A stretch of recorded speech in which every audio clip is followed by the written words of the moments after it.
Hello everyone, आज है 4 जनवरी और आज इस वीडियो में हम बात करने जा रहे हैं उज्जीवन स्मॉल फाइनेंस बैंक के बारे में। 59 रुपीज़ का शेयर है, 4% की तेज़ी है। और जाहिर सी बात है, जब भी तेज़ी आती है वजह होती ज़रूर है, बात करेंगे उसके बारे में। लेकिन उससे पहले अगर आपने अभी तो चैनल को सब्सक्राइब नहीं किया है तो प्लीज़ अभी इसे सब्सक्राइब कर लीजिए, क्योंकि आगे भी बहुत सारे वीडियोज़ हैं जो आपको काफ़ी ज़्यादा हेल्प करेंगे।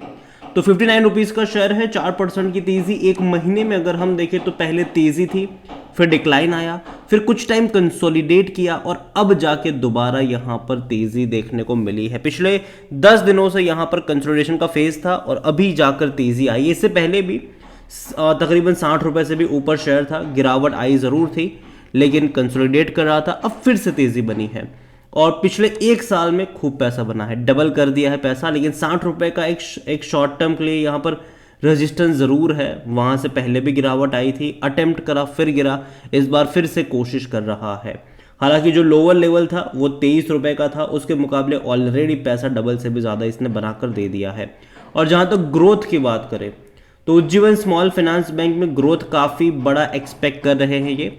और जो एनपीए है उनमें रिडक्शन भी एक्सपेक्टेशन है। जो हाउसिंग पोर्टफोलियो एक्सपांशन की तरफ बैंक जा रहा है।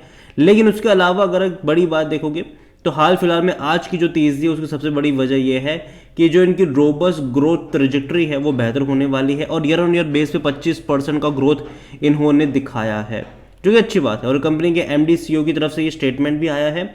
Speaking to CNBC TV 18, Davis का ये कहना है कि जो प्रीवियस स्टेटेड गाइडलाइंस जो है वो इनकी बेहतर होने वाली। जो फोर्थ क्वार्टर में भी कंपनी एक स्ट्रॉन्ग नंबर प्रेजेंट कर रही है और यहाँ पर उन्होंने हाईलाइट किया है कि बैंक का जो आउटलुक है वो पॉजिटिव होने वाला है। एनपीए की अगर हम बात करें तो वो भी धीरे धीरे कम हो रहा है। ग्रोस नॉन परफॉर्मिंग असेट्स की अगर हम बात करें तो वहाँ पर भी इनका रिडक्शन देखने को मिल रहा है और कंपनी का ये कहना है कि we are in the right direction. We would like to see the further degrowth in NPA and GNPA numbers, which we hope will come through in the fourth quarter and into the next year. तो एक अच्छी बात है, company चीज़ें बेहतर expect कर रही है। 25% का ग्रोथ अभी हाल फिलहाल में इन्होंने दिखाया ज़रूर है, जो कि अगेन एक अच्छी बात है यहाँ पर। और कंपनी को लेकर जो फ्यूचर पर्सपेक्टिव है उसको लेकर अगर देखा जाए तो bank strategic objective involves increasing the secured loan portfolio over the next 2 to 3 years, aiming for 60-40 breakup between unsecured and secured loans. Currently, the portfolio stand at 28% unsecured and 71.50% secured loan. Looking ahead, Davis expressed the bank's openness to exploring the various opportunity to inorganic growth. तो देखते हैं कि क्या चीज़ें बनती है। लेकिन यहाँ पर मार्केट कैप देखा जाए तो धीरे धीरे इनका बढ़ तो ज़रूर रहा है, शेयर में भी तेज़ी देखने को मिल रही है। आज वॉल्यूम का भी बड़ा गेम चला, 2.5 करोड़ से भी ज़्यादा की क्वांटिटी में आज यहाँ पर शेयर ट्रेड होते नजर आए। इतना ही नहीं, कंपनी में अगर हम देखेंगे तो according to Moneycontrol user 67% लोग कह रहे खरीदारी करो, 33% लोग कह रहे बेचो और भाग जाओ यहाँ से। इतना ही नहीं, कंपनी में अगर आप इनके लास्ट कुछ इनसाइडर ट्रांजैक्शन देखोगे तो बिकवाली के डेफिनेटली यहाँ पर देखने को मिले ज़रूर है। बाइंग के नहीं, बिकवाली के ज़्यादा देखने को मिले, लेकिन ये छोटा सा नंबर है। 24,700 क्वांटिटी कोई उतनी बड़ी क्वांटिटी नहीं होती है। जहाँ तक डिविडेंड की बात करेंगे तो डिविडेंड इस साल पे करना शुरू करा है और एक बार नहीं 2 बार पे किया है इन्होंने। पहले 75 पैसा पर शेयर का पे किया, बाद में 50 पैसे पर शेयर का डिविडेंड पे करते नजर आए। इनके रेवेन्यू में बेहतरीन ग्रोथ 2023 में आया था और प्रॉफिट वाइज भी अगर आप देखोगे तो बेहतरीन प्रॉफिट इन्होंने फाइनेंशियल ईयर 2023 में दिखाया। अभी क्वार्टरली परफॉर्मेंस भी अगर हम देखें तो खराब नहीं है, लगातार इनका जो रेवेन्यू है वो बढ़ता जा रहा है। अभी लास्ट क्वार्टर में 1390 करोड़ के रेवेन्यू थे और जहां तक प्रॉफिट्स की बात करी जाए तो प्रॉफिट भी 327 करोड़ का था।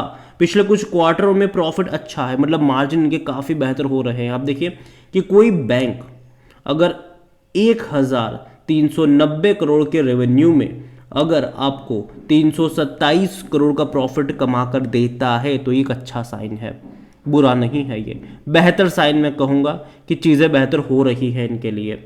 और जहाँ तक वैल्यूएशन की बात करें, डेफिनेटली यहाँ पर डिबेट वाली बात ज़रूर है, लेकिन पी रेशियो इसका काफ़ी कम है। 8.87 का पी है, सेक्टर पी 19 का है और 100% एनालिस्ट कहते हैं खरीदारी करो। देखो मुझे बैंक पसंद ज़रूर है, लेकिन अभी शॉर्ट टर्म के लिए मैं इतना कहूँगा कि जो 60 रुपये का लेवल है वो एक शॉर्ट टर्म रेजिस्टेंस वाला लेवल है। अगर सक्सेसफुली उस लेवल को ब्रीच कर देगा तो डेफिनेटली आपको 65 से 70 तक के भी लेवल देखने को मिल जाएंगे, लेकिन अगर नहीं तोड़ पाएगा तो वापस 50-55 पर भी ज़्यादा नजर आएगा। तो यहाँ से आपको एटलीस्ट वेट करना है कि 60 रुपये का लेवल ये सक्सेसफुली क्रॉस करे पूरे दिन के। ऐसा नहीं कि इंट्राडे में क्रॉस कर लिया फिर वापस में गिर के 59 पर आ गया, ऐसा नहीं। सक्सेसफुली ब्रीच लेवल जिस दिन हो जाएगा उस दिन चीज़ें यहाँ पर बेहतर नजर आ सकती है, इस दिन ब्रेकआउट कह सकते हैं कि देखने को मिल सकता है। यहाँ पर शेयर होल्डिंग को लेकर देखा जाए तो प्रमोटर के पास यहाँ पर 73.66% की होल्डिंग है, जो कि काफ़ी अच्छी होल्डिंग। और सबसे बड़ी बात है कि प्रमोटर का एक भी शेयर गिरवी नहीं है। 1.14% की होल्डिंग म्यूचुअल फंड्स के पास है, 3.07% की होल्डिंग डोमेस्टिक लेकर बैठे हैं, 3.54% एफआईएल्स के पास है। रिटेल और अदर के मिलाकर 18.59% की होल्डिंग है, जिनमें से रिटेल इन्वेस्टर 10.54% की होल्डिंग लेकर बैठे हैं। अदर पार्टीज 8.05% पर है। ओवरऑल मुझे बैंक बुरा नहीं लगता है, परफॉर्मेंस काफ़ी अच्छी पिछले कुछ सालों में, पिछले कुछ क्वार्टर्स में कह लो कि इसने दिखाई है, और फ्यूचर प्रोस्पेक्ट भी इसका अच्छा प्रिडिक्ट किया जा रहा है। लेकिन लेकिन लेकिन लेकिन अभी भी जो दिक्कत इस बैंक को दे सकता है शॉर्ट टर्म के लिए वो यही है, अनसिक्योर जो पोर्टफोलियो को लेकर कहीं ना कहीं आरबीआई की तरफ से गाइडलाइंस निकल कर आई है, उसको आप इग्नोर तो नहीं कर सकते। अगर आप उज्जीवन स्मॉल फाइनेंस बैंक का ग्राफ देखो तो एक बेहतरीन तेज़ी दिखाई इसने, लेकिन अक्टूबर, नवंबर और दिसंबर में इसने परफॉर्म नहीं करा है। पिछले 3 महीनों में इसने परफॉर्म नहीं करा है और डिक्लाइन भी आया, और जहाँ तक रेजिस्टेंस देखे तो 60 रुपये के आसपास है, बैठा है। अगर सक्सेसफुली इसको ब्रीच करेगा तो कह सकते हैं कि हाँ यहाँ से ये एक ब्रेकआउट वाले सिचुएशन में चला जाएगा, लेकिन अगर नहीं कर पाता है तो दिक्कत होगी, डेफिनेटली ये दिक्कत होगी। जहाँ तक आप इनका ऑल टाइम भी परफॉर्मेंस देखेंगे तो अब तक के सबसे हाईएस्ट लेवल के आसपास ये बैठा हुआ है, और सक्सेसफुली 60 रुपये का लेवल जो है उसको ब्रीच होना चाहिए। वो तोड़ देगा तो बेहतरीन चीज़ होगी, नहीं तोड़ पाएगा तो वापस शायद ये 55 रुपये के आसपास भी आपको नज़र आ सकता है। लेकिन मैं यही कहूँगा कि मुझे लॉन्ग टर्म का आउटलुक इस बैंक का ख़राब नहीं लगता है। लॉन्ग टर्म का मुझे आउटलुक इसका अच्छा लगता है। लॉन्ग टर्म में मैं मान के चल रहा हूँ कि जो चीज़ें हैं वो इनके लिए बेहतर डेफिनेटली होने वाली है। तो बाय ऑन डिप्स की स्ट्रेटजी अप्लाई हो सकती है, अगर आपके पास है तो कंटिन्यू रखो, बने रहो, पैनिक में आकर बेचने की ज़रूरत नहीं है। लेकिन जहाँ तक बात आती है फ्रेश बाइंग की, ये जो 60 रुपये का लेवल है उसका ब्रीच होना ज़रूरी है। जब तक वो नहीं होता है बाहर बैठो तमाशा देखो।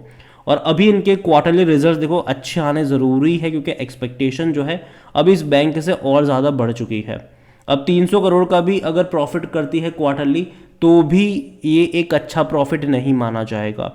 इनके प्रॉफिट 350-400 करोड़ अब दिखने चाहिए नेक्स्ट दिसंबर क्वार्टर के, और अगर वो देखने को मिलेंगे तो बेहतरीन चीज़ होगी। लेकिन अगर नहीं देखने को मिलेंगे तो अगेन एक शॉर्ट टर्म के डिक्लाइन के लिए भी आपको तैयार रहना पड़ेगा। क्वार्टर ऑन क्वार्टर अच्छा परफॉर्मेंस देखना भी यहाँ पर ज़रूरी है। तो अभी मैं इतना ही कहूँगा कि है तो रखे रहो लॉन्ग टर्म के लिए, लेकिन जहाँ तक बात आती है शॉर्ट टर्म की, मैं यही कहूँगा कि एक बार 60 रुपये का लेवल या तो ब्रीच हो जाने दीजिए, या तो यहाँ पर इनके क्वार्टरली रिजल्ट्स आ जाने दीजिए। दोनों में से जो पहले होता है वो आप यहाँ पर कर सकते हो उस हिसाब से। अभी के लिए वेट एंड वॉच की ही मैं बात करूँगा।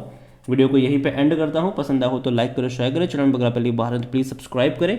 और उज्जीवन स्मॉल फाइनेंस बैंक के बारे में आप क्या सोचते हैं वो भी आप मुझे कमेंट में लिख के बता सकते हैं। इसके अलावा अगर आप चाहते हैं कि मैं किसी और छोटे बैंक के ऊपर बात करूँ तो कमेंट में उसका भी नाम लिखिएगा।